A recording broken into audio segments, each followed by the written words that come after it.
Hello दोस्तों, आप सभी का स्वागत है एनिमे की इस दुनिया में। तो इस एपिसोड के स्टार्टिंग में हमें एक लड़की को दिखाया जाता है जो कि एक बुक निकालकर एक मजिशियन के बारे में पढ़ रही थी जिसका नाम आइक होता है, जो कि अब डीमन लॉर्ड आर्मी को सर्व कर रहा है। और वो मजिशियन रोमबर का ग्रैंडसन है जो कि एक ग्रैंड मजिशियन मास्टर थे। इसके बाद जो वो कहानी पढ़ रही थी उसमें हम इंटर कर जाते हैं और हमें एक वॉर का सीन दिखाया जाता है। वहाँ पर जो डीमन सेना होती है वो इंसानों के कैसल के ऊपर हमला कर रही होती है और काफी जल्द ही वो कैसल के गेट को तोड़ देती है। और ये देखकर आइक, जो उन सभी का लीडर होता है, एकदम शॉक हो जाता है क्योंकि डीमन ने कुछ ज्यादा ही जल्दी कैसल का गेट तोड़ दिया था। जिस पर आइक का साथी बताता है कि उसने उन सभी ऑर्क्स को बैटलिंग नाम दे दिया था और इसी वजह से उन्होंने कैसल के गेट को इतनी जल्दी तोड़ दिया। इसके बाद आगे हमें गेट के अंदर टाउन का सीन दिखाया जाता है जहाँ पर डीमंस अंदर घुस चुके थे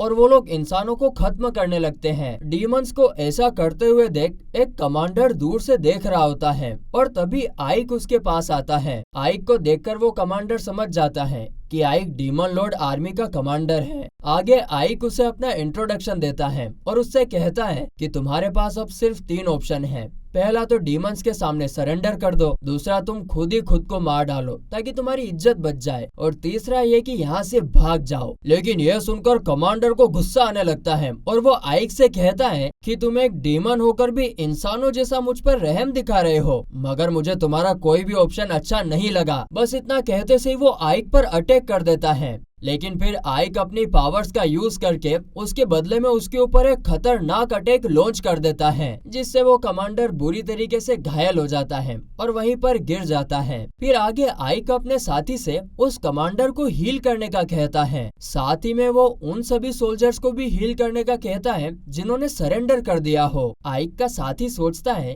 कि यह कमांडर इंसानों जैसे सब पे रहम क्यों खा रहा है, और तभी हम लोगों को पता चलता है कि आइक को एक लड़की मैजिक ऑर्ब की मदद से ये सब करता हुआ देख रही थी। वो कहती है कि उसे नहीं लगा था कि डीमंस की एक छोटी सी आर्मी अर्सनम को एक हफ्ते में ही कैप्चर कर लेगी। ये सब देखकर तो यही पता लगता है कि आइक के अंदर बहुत ही ज्यादा पोटेंशियल है। वहीं इस तरफ हम आइक को देखते हैं जो कि पूरे रूम के अंदर अपना एक बैरियर मैजिक लगा देता है जिससे कि वहां पर कोई आ ना पाए। इसके बाद आइक विंडो के पास जाकर बैटलफील्ड की तरफ देखने लगता है। वो देखता है कि वॉर खत्म हो चुकी थी और डीमंस ह्यूमन सोल्जर को ट्रीटमेंट दे रहे थे, और तभी आइक एकदम गिल्टी फील करते हुए अपने मन में खुद से कहता है कि मेरी वजह से काफी ज्यादा इंसान हर्ट हो चुके हैं, मुझे कभी भी वॉर की आदत नहीं होगी क्योंकि मैं एक डीमन नहीं बल्कि एक ह्यूमन हूँ। इतना कहते ही आइक अपने फेस से मास्क निकाल देता है, मतलब कि ये आइक इंसान होते हुए भी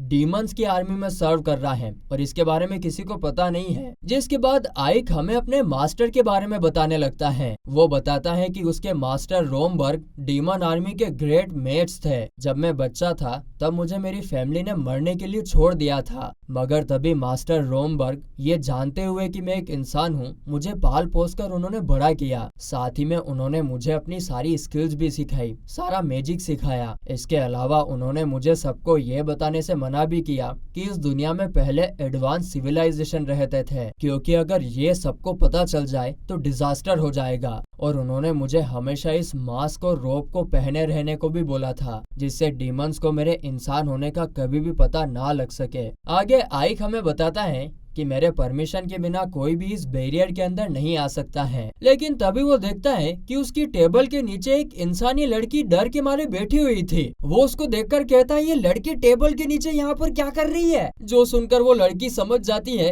कि आइक ने उसको देख लिया है और इसके कारण वो काफी ज्यादा डर जाती है और वो आइक से कहती है कि प्लीज तुम मुझे मत मारना, मैंने तुमको नहीं देखा है। और वो डर के कारण वो लड़की वहीं पर बेहोश हो जाती है। तभी आइक बोलता है कि मैंने अपनी आइडेंटिटी को 20 सालों से छुपा कर रखा था, लेकिन मैंने कभी नहीं सोचा था कि किसी को इस तरीके से मेरी आइडेंटिटी का पता चल जाएगा। फिर आगे आइक का साथी वहां पर आकर आइक को बताता है कि डीमंस ने कैसल पर पूरी तरीके से कब्जा कर लिया है। और फिर वो पूछता है कि आपको नहीं लगता कि आप कुछ ज्यादा ही इंसानों को जिंदा छोड़ रहे हो, जिसके जवाब में आइक कहता है कि तुम चिंता मत करो, जो नया डीमन लॉर्ड है वो पुराने डीमन लॉर्ड जैसा नहीं है, उसे तो सिर्फ रिजल्ट चाहिए। आगे फिर वो ये भी कहता है कि और अगर हम सभी लोगों को मार देंगे तो टैक्स कौन पे करेगा, और अगर यहाँ पर टाउन में कोई रहेगा ही नहीं तो फिर ट्रेडिंग कौन करेगा, और इससे तो हमारा ही नुकसान होगा। देखो कितना खतरनाक दिमाग है इसमें, एक तीर से दो निशाने लगा दिए। इंसानों को मारा नहीं और डीमंस को भी सेटिस्फाई कर दिया। शातिर दिमाग है एकदम। तभी अचानक से वहाँ पर काफी सारे इंसान आ जाते हैं जो कि आइक से कुछ बात करना चाह रहे थे, लेकिन तभी आइक का साथी कहता है कि तुम कमांडर से डायरेक्ट बात नहीं कर सकते हो। लेकिन आइक अपने साथी को शांत करते हुए उन सभी लोगों से अपनी बात रखने को कहता है, जिस पर एक आदमी आइक से पूछता है कि उन्हें डीमन लॉर्ड आर्मी को कितना टैक्स पे करना होगा, जिस पर आइक कहता है कि उन्हें उतना ही टैक्स पे करना होगा जितना वो अपने किंग को किया करते थे। जो सुनकर तो वो सभी लोग खुश हो जाते हैं, मगर तभी आइक उनकी खुशी के बीच में उनसे कहता है कि लेकिन अगर तुम में से किसी ने भी डीमन लॉर्ड आर्मी पर आवाज उठाई तो तुम्हें बहुत कड़ी सजा मिलेगी। अब वो ये सब कह ही रहा था कि तभी अचानक से आइक वहाँ से टेलीपोर्ट हो जाता है, जिसके साथ ही ये सीन यहीं पर शिफ्ट होता है और नेक्स्ट सीन में हम देखते हैं कि आइक किसी अंधेरी जगह पर टेलीपोर्ट हो चुका था और तभी अचानक से उस पर पीछे से काफी बड़ा गोलेम अटैक कर देता है, जिसके जवाब में आइक भी उस गोलेम के अटैक को डोज करने लगता है। और उन अटैक्स को डोज करते करते आइक कहता है कि कमांडर आपने मुझसे प्रॉमिस किया था कि आप मुझे इस तरीके से कहीं से भी टेलीपोर्ट नहीं करेगी। और फिर देखते ही देखते आइक अपने खतरनाक मैजिक का यूज करके उस गोलेम को वहीं पर खत्म कर देता है। इसके बाद हम उसी लड़की को देखते हैं जो कि हमें एपिसोड के स्टार्टिंग में दिखी थी। हमें पता चलता है कि इस लड़की का नाम सेफिरो है, जो कि असल में डीमन लॉर्ड आर्मी की हेड कमांडर है। आगे आइक हमें ये भी बताता है कि सेफिरो एकमात्र डीमन है जिसको उसकी असलियत का पता है। इसके बाद आइक सेफिरो से पूछता है कि उसे यहाँ पर क्यों समन किया गया है, जिस पर सेफिरो उसे बताती है कि डायरेक्टन डीमन लॉर्ड उससे मिलना चाहते हैं। तुम पहले ऐसे कमांडर हो जिसे डायरेक्टन से मिलने का मौका मिल रहा है। शायद से तुम्हें ये मौका इसीलिए मिल रहा है क्योंकि तुमने एर्सनम को एक हफ्ते में ही कैप्चर कर लिया है। जिसके बाद सेफिरो आइक को डीमन लॉर्ड कैसल में टेलीपोर्ट करती है। तो वहीं दूसरी तरफ हम उसी इंसानी लड़की को देखते हैं जिसने आइक की असलियत को देख ली होती है। उसे अब वापस से होश आ चुका था और फिर वो उठकर कमरे से बाहर जाने लगती है, लेकिन वो कमरे से बाहर जा ही नहीं पा रही थी क्योंकि उस कमरे में बैरियर लगा हुआ था। तभी उसकी नजर टेबल पर पड़े खाने पर जाती है, जिसके पास में आइक ने उसके लिए एक नोट भी रखा हुआ था। उस नोट में लिखा हुआ था कि अगर भूख लगी है तो इस खाने को खा लो और चुपचाप रहना। तो वहीं उस तरफ हम वापस से डीमन लॉर्ड के कैसल में देखते हैं,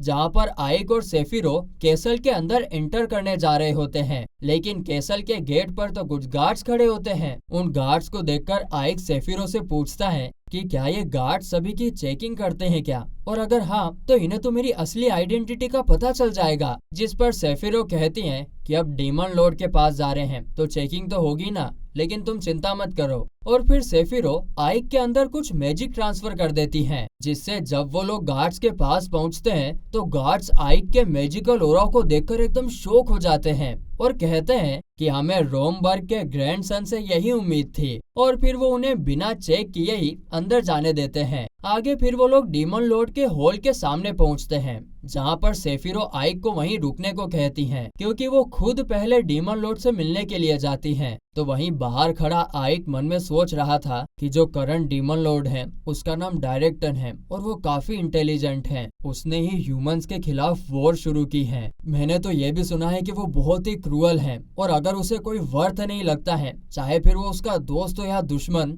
वो उसे मार देता है। उसने अपनी इंटेलिजेंस के कारण ही अब तक जो डीमंस थे वो आपस में ही लड़ते रहते थे क्योंकि उन्हें आपस में काम करना पसंद ही नहीं था। लेकिन डायरेक्टर ने अपनी शार्पनेस दिखाते हुए सब कुछ बदल दिया और डीमंस को ह्यूमन के साथ वॉर में एंगेज कर दिया। वो इतना सब कुछ सोच रहा था कि तभी सेफिरो आइक को अंदर आने को कहती है और फिर जैसे ही आइक अंदर आता है और डीमन लॉर्ड के कहने पर अपनी मुंडी ऊपर उठाता है तो उसे पता चलता है कि जो डीमन लॉर्ड डायरेक्टर है वो असल में कोई लड़का नहीं बल्कि एक लड़की हैं। इसके बाद डायरेक्टर और एके के बीच बातचीत शुरू होती है, जहाँ पर आइक को तो यही डर लग रहा था कि कहीं डीमन लॉर्ड को उसकी असलियत का पता ना चल जाए, क्योंकि वो बहुत इंटेलिजेंट है। आगे फिर सेफिरो डायरेक्टर को बोलती हैं कि डीमन लॉर्ड आइक रोमबर्ग का ग्रैंडसन है, जिस पर डीमन लॉर्ड कहती है, अच्छा तो ये रोमबर्ग का ग्रैंडसन है। अब समझ में आया कि इसने इंसानों को क्यों नहीं मारा और इसीलिए इसने आर्सेनम को कैप्चर कर लिया, वो भी बिना किसी इंसान को मारे। जिस पर आइक अपनी आइडेंटिटी को छुपाते हुए डायरेक्टर को बोलता है कि डीमन लॉर्ड अगर हम इंसानों को मार के उनके बीच डर पैदा कर देंगे तो वो हमसे डरेंगे जरूर, लेकिन हमको ओबे नहीं करेंगे। हिस्ट्री में भी ऐसा कई बार हो चुका है, आपको तो पता ही होगा। और अगर हम लोग उन टाउन्स की प्रोडक्टिविटी को कंपेयर भी करें उस टाउन से जहाँ पर लीडर्स को छोड़ दिया गया था, तो इससे तो क्लियरली हमें यही पता चलता है कि हमारी आर्मी के लिए यही ऑप्शन सबसे बेस्ट है। जिस पर डीमन लॉर्ड आइक से पूछती हैं कि क्या ये रोमबर्ग का ओपिनियन था, तो आइक कहता है कि हाँ उन्हीं का ओपिनियन था। फिर आगे आइक अपने मन में कह रहा होता है कि मैंने डीमन लॉर्ड से सिर्फ कुछ ही देर बात की है, मगर मुझे एक बात का तो पता लग गया है कि इस डीमन लॉर्ड को एंशिएंट सिविलाइजेशन के बारे में अच्छे से पता है, बिल्कुल रोमबर्ग की तरह, और उसी नॉलेज का यूज करके वो अपनी आर्मी को इतने अच्छे से चलाती है। तभी डायरेक्टर अचानक से टेलीपोर्ट होकर उसके पास आ जाती हैं और कहती हैं कि तुम बाकी डीमन से बिल्कुल अलग लगते हो। अगली बार जब मैं तुमसे मिलूंगी तब तुम अपना मास्क हटा लेना, क्योंकि मैं तुम्हारा असली चेहरा देखना चाहती हूँ। इतना बोलकर वो वहाँ से चली जाती हैं। सही में यार, ये डीमन लॉर्ड तो बहुत शातिर है, इसको पता चल गया कि इसने मास्क पहन रखा है। तो वहीं डीमन लॉर्ड के जाते ही आइक बहुत ही ज्यादा रिलीफ फील करता है और अपना मास्क उतारता है। उसे देखकर सेफिरो कहती है कि मैंने तुमको पहली बार किसी के सामने इतना नर्वस होते हुए देखा है, तुम डायरेक्टर के सामने बहुत ज्यादा नर्वस हो गए थे। जिस पर आइक कहता है कि तुमने देखा नहीं, डीमन लॉर्ड को पता चल गया था कि ये एक मास्क है। जिस पर सेफिरो कहती है कि तुम्हें तो खुशी मनानी चाहिए कि डीमन लॉर्ड ने ये रियलाइज नहीं किया कि तुम एक इंसान हो। तो फिर इसके बाद अगले सीन में हम आइक को उसी पैलेस में देखते हैं जहाँ पर वो लड़की थी। आइक वहाँ पर जाकर देखता है कि उस लड़की ने सारा खाना चट्ट कर दिया होता है और मस्ती से खराटे मारकर